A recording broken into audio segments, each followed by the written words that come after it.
DJ Manish Kumar.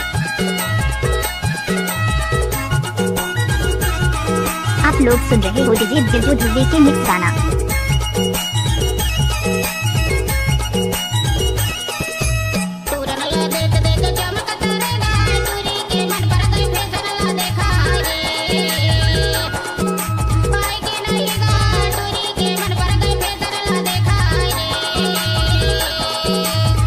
DJ Manish Kumar.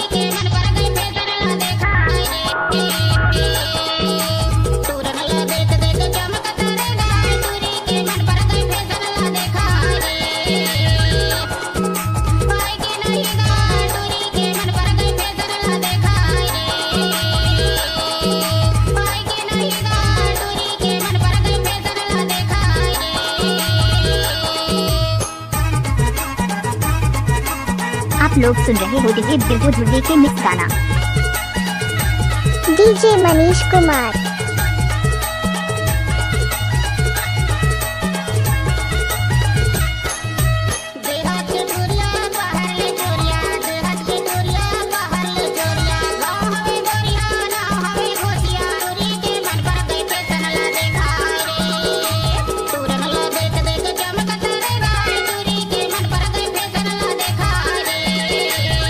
DJ Manish Kumar.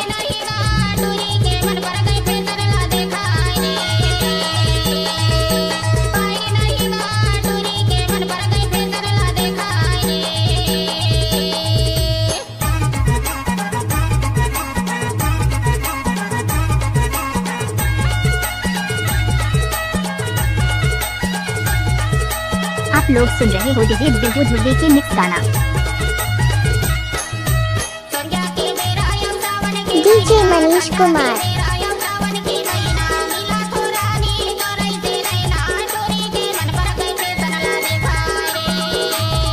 DJ Manish Kumar.